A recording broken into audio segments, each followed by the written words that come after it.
Unfortunately, Santa Anita's winter meet has had 22 different instances of fatal breakdowns occur. Some of them have occurred on the grass course. Most of them have occurred on the main track. Some of them have occurred in morning training.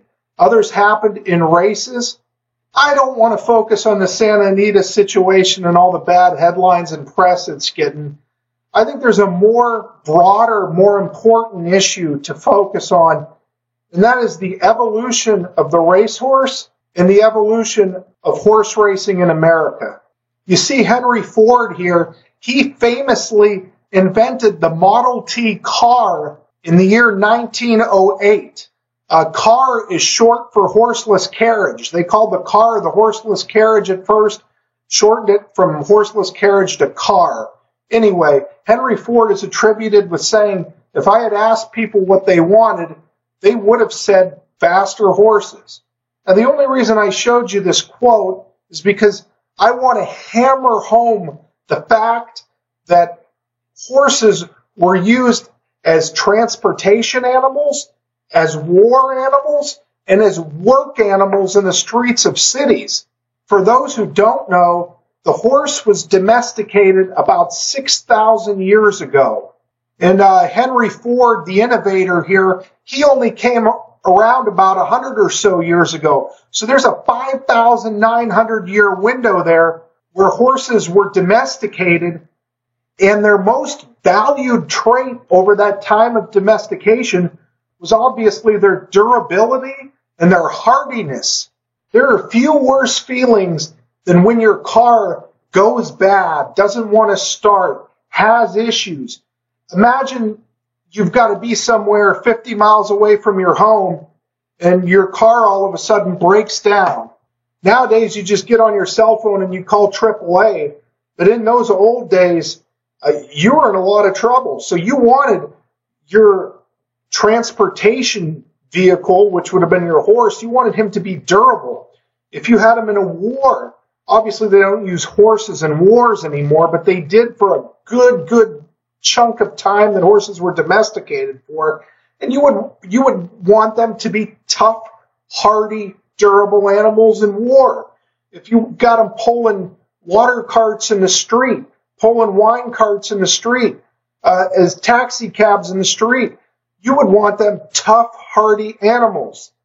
Even before domestication, when they were in the wild, their top trait in the wild was not to be able to run a second or two faster than another horse for the distance of a mile. Their top trait was toughness.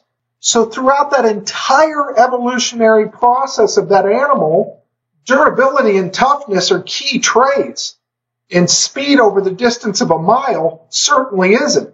Now we're going to get into pedigree. Now any student of pedigree will tell you that there are 3 foundation sires to the modern thoroughbred. The most influential one, that is the Godolphin Arabian. The second most important one is the Darley Arabian.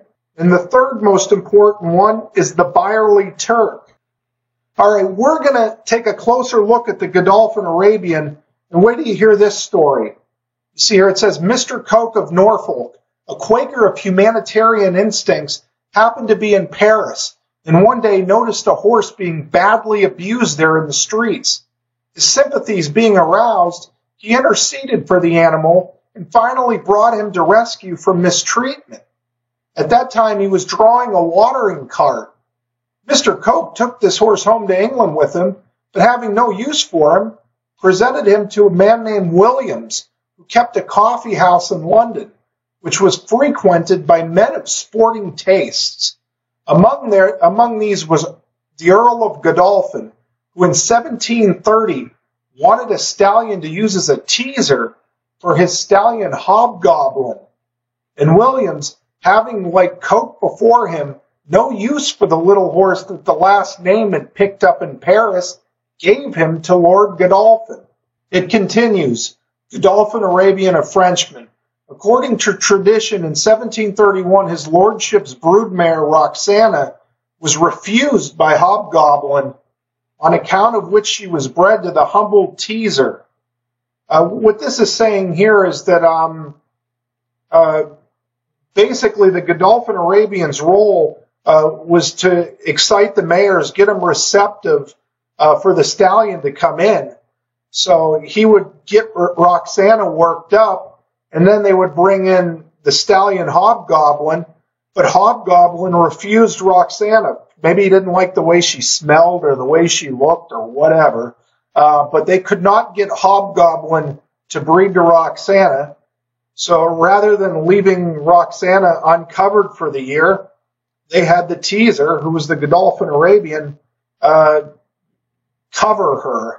As it reads, in 1732, that mating produced Laugh, which became a famous racer. This lifted his sire, known historically as the Godolphin Arabian, into prominence, and he eventually became a renowned progenitor. Wrote of the Godolphin Arabian as follows: he was a very common-looking horse, and it is not surprising to hear that, before coming to this country, he had been drawing a cart in Paris. To this day, many of the small tarbs and tire horses, which are used in gigs and common work on the high roads of France, more resemble the picture of this illustrious sire. That the Godolphin Arabian was anything but a small native French horse, there is absolutely not a stitch of credible evidence to cite. His alleged Oriental origin is purely mythical. I'll read you one more account because I think this is very important to understand where I'm going with breeding. Anyway, famous horse used as a teaser. Mr. Fitzgerald quotes from a French veterinary work of 1789, which states that the Godolphin was bought in Paris for 18 Louis d'Or. That was about $80.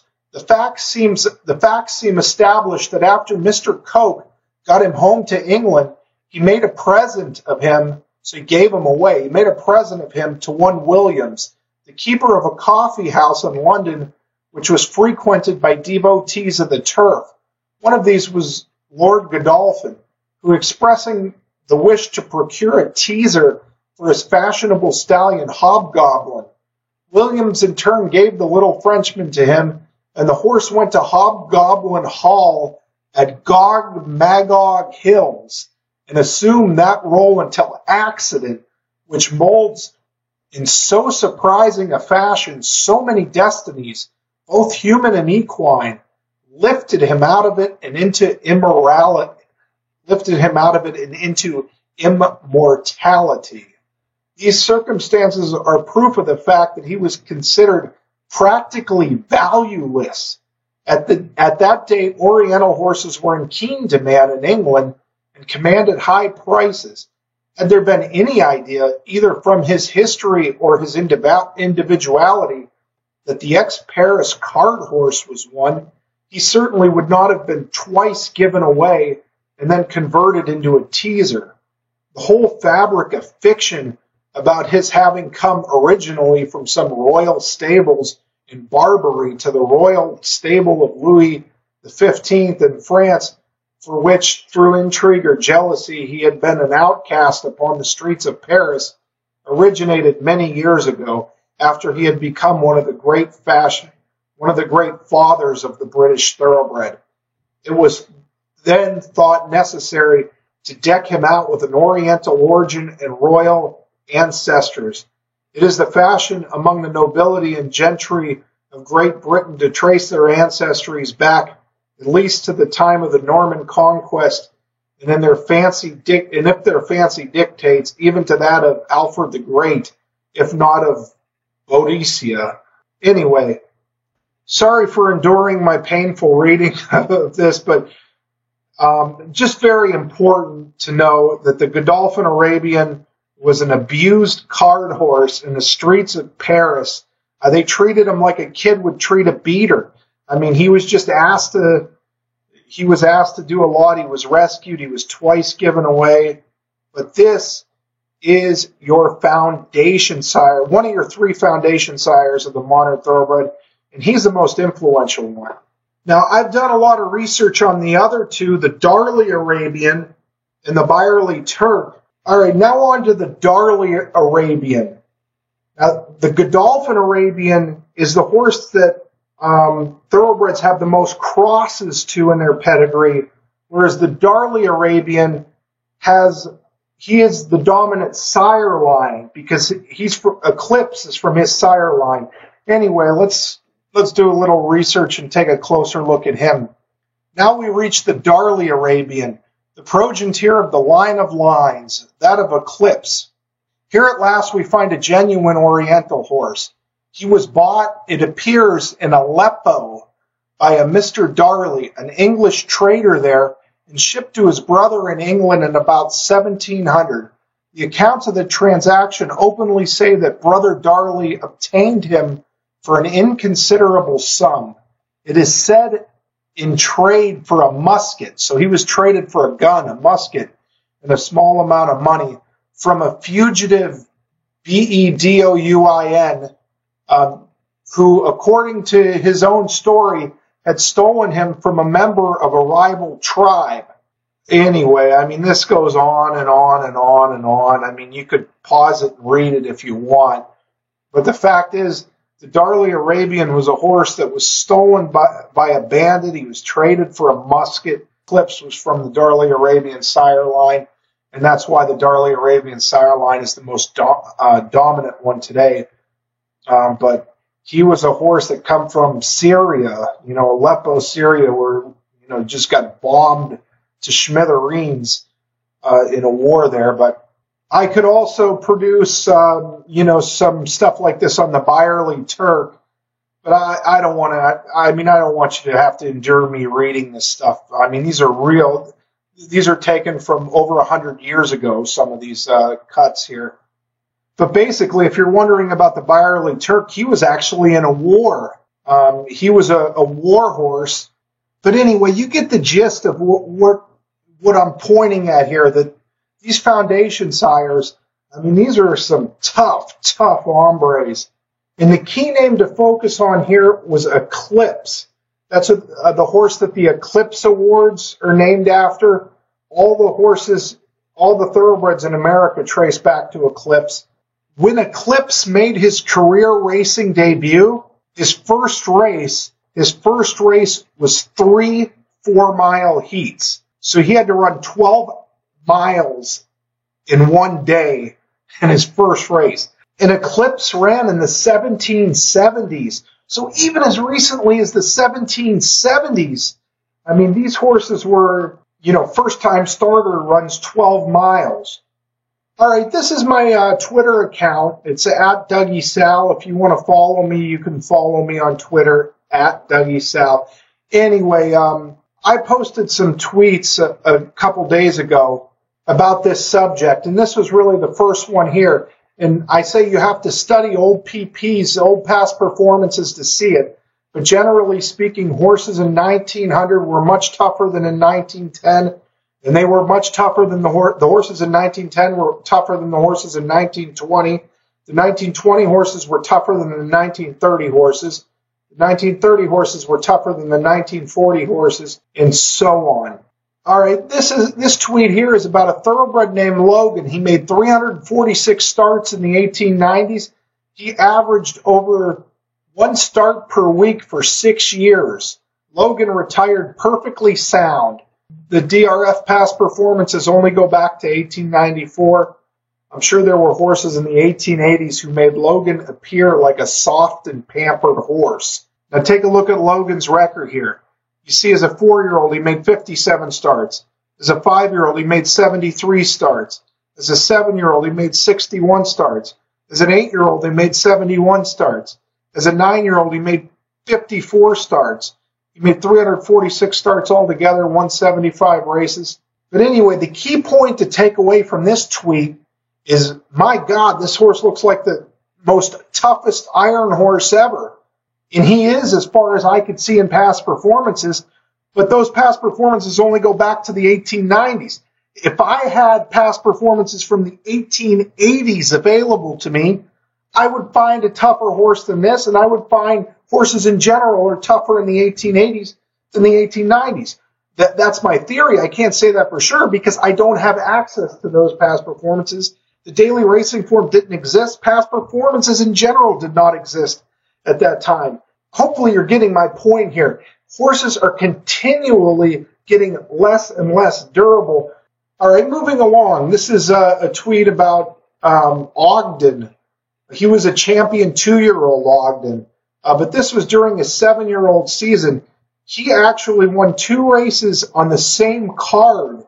One of the offspring of Ogden, one of the horses he sired, was a champion 2-year-old in America, went over to Europe, was the Epsom Derby favorite as a 3-year-old, won a very, very major European race, the Coronation, as a 4-year-old.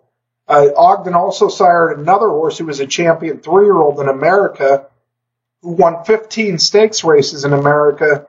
One of them, the Belmont Stakes, another, the Met Mile. So Ogden was a champion. He was a good sire. So this wasn't some cheap horse. And he did it at Coney Island as Sheepshead Bay. It was the Coney Island Jockey Club, but it was the Sheepshead Bay racetrack. And that was the top racetrack running at the time. Anyway, you see Ogden won his first race that day. It was the second race on the card. The race went to post at 3 o'clock. Anyway, 4 races later on the card, he comes back. You see the chart says he won handily. Ogden came back very fit and in first-class shape, won decisively at the end after some hustling to get up. Note the weights. He carried 126 pounds.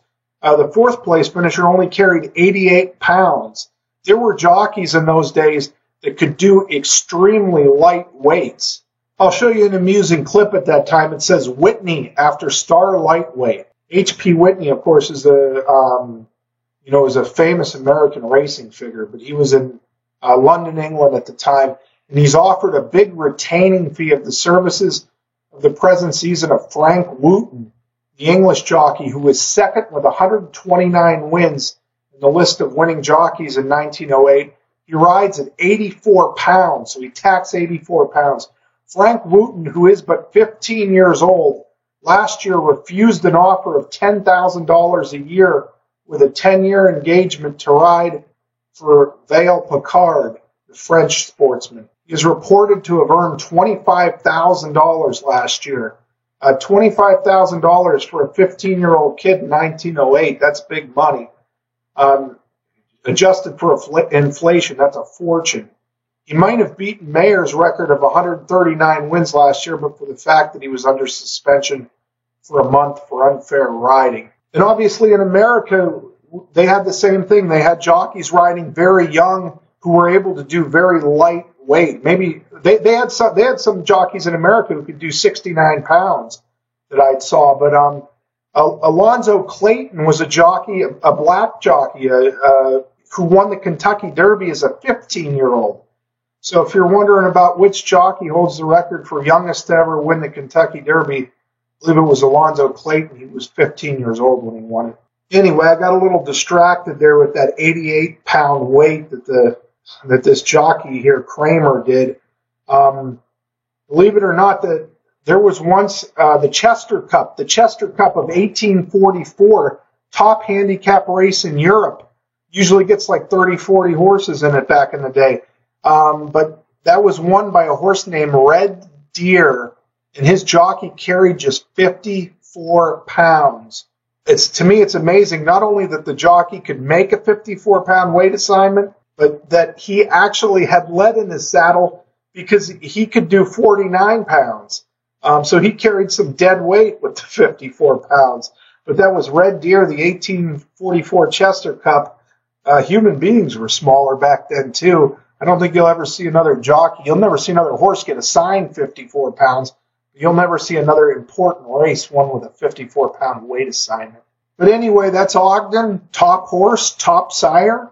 Won 2 races in the same card, a couple hours apart, one on main track, one on the turf. He did it in New York City. It's unthinkable anymore. I mean, people would think he's nuts if he tried that. All right, moving along. This is another tweet I did here. But this one says the number of American horses who made 12-plus stakes starts and won 2+ stakes races in a single season. Obviously, no horse has done that in the last 3 years. Now you go back 10 years, these horses are going to be tougher than these horses. Remember the pattern? The horses always get tougher every 10 years you go back. Anyway, in 2008, there were 3 different horses who did it. 2007, there were 4 different horses who did it. 2006, there were 7 different horses who did it. Now we go back another 10-year stretch. 98, 10 horses. 97, 9 horses. 96, 16 horses. And finally, this tweet here, you could see, got a lot of interactions, a lot of attention, but it was the number of thoroughbred horses in America who made 25-plus starts and won 5-plus races in a single season. Hasn't been done in 2018, wasn't done in 2017, only done one time in 2016. In fact, the horse who did it in 2016 just barely did it. He won 5 and had 25 starts. He just got to both numbers. But only one horse, it's only been done one time in the last 3 years. You go back, I went back 20 years here, 98. It was done 8 times in 98, 17 times in 97, all the way down to 1992. 52 different horses made at least 25 starts and won at least 5 races. And I didn't think I had 91 available to me in my database, but 91 was the last year. I went and did 91. There were 59 different horses in 91 who made at least 25 starts and won at least 5 races. So you can add, if you want to revise this tweet, put in 1991, 59. Unfortunately, though, the database doesn't go back any further than 91. But I guarantee you, if it went to 1990, you would see more. If it went to 89, you would see more. And it would just, continuously, these numbers would snowball upward. There might be a year or two where, they stay the same or even go back a little bit, but just the trend, would constantly be moving forward. I think inbreeding and breeding for speed, the selective breeding, those are all huge factors in this. Here you see a horse, the sire's Mr. Prospector, and it's out of a Mr. Prospector mare. I mean, this is one of the memorable cases. When I was young and following racing in 96, I was a bettor in New York in 96. And I, remember this horse just because you talk about inbreeding. The horse was by Mr. Prospector out of a Mr. Prospector mare. And this horse wasn't any good. But you see a lot of inbreeding with horses, not quite to this extreme. So many of the top sires are, you got a horse like Danzig, he only made 3 starts. A horse like Raisinade only made 4 starts. They were great stallions too. I mean, Mr. Prospector, he was from Secretariat's crop. It was Mr. Prospector. Obviously was a much, much, much better stallion than Secretariat. But he was a horse that he was a pure sprinter. Set a track record for 6 furlongs at Gulfstream Park. They stretched him out to a mile in the Derby trial, which was run the day before the Kentucky Derby in 1973. And I mean, he folded in the stretch. Mr. Prospector was a great sprinter, but he was distance limited. Look at Tappan. I mean, top sire now. He isn't one that you think of as a real fragile horse, but I remember him as a racehorse. He could not put 2 good races together. And Michael Dickinson did a good job of nursing him through issues his 3-year-old season. In his final start, he was about 30 lengths up the track in the Pennsylvania Derby. He wasn't a horse that you thought necessarily would be a great stallion. He had a nice pedigree, and that's usually what matters. He had a lot of natural talent. That's what matters. I'm going to end this here as part 1. You got to breed fast horses. Fast horses win races. No one's breeding for durability anymore. No one's breeding for hardiness. No one's breeding for stamina, because the result of those, matings, you're going to get slow horses. You're going to get slow horses that lose races. Those horses aren't going to make any money. They aren't in desire. Think of the analogy. You got 2 cars. One car goes 90 miles an hour. It is as reliable as can be. Tough, sturdy. The car never has an issue. You got another car goes 95 miles an hour. Now that car is a complete piece of junk. I mean, it breaks down. It has all kinds of issues. You're left stranded on the side of the road calling AAA sometimes. Obviously, the car that goes 90 is a car that you think is far superior. The 95 mile an hour car is a piece of junk. But if it was a case where once every 4 weeks you got your 2 cars to a race, the 95 mile an hour car you're going to think is just far superior, and the 90 mile an hour car you're going to think is a piece of junk. So the 95 mile an hour car is going to get 1,000 mares bred to it and influence the breed, where the 90 mile an hour car is going to get hopefully ends up at some some farm somewhere giving riding lessons to a girl or something. Anyway, this is getting very long, and this is a kind of a tough thing to go into because it's kind of complicated, and I'm doing the best I can here. But this will be part 1. Please give me any feedback. Let me know if you like it. I'm going to talk more about the evolution of racing in part 2. I'll touch on things like Lasix, drugs, medication, this, that. All the things that people are focusing on. But I don't think they're focusing enough on the horse itself. The horse itself is the key here, in my opinion, and it's evolving into a less durable animal, and it's evolving every 10 years you see it. I mean, it is as clear as crystal when you study past performances. So I hope you enjoyed watching it. This was really tough to do, and if you made it through it, I applaud you. Thank you for watching. Please leave me some feedback. Have a good night.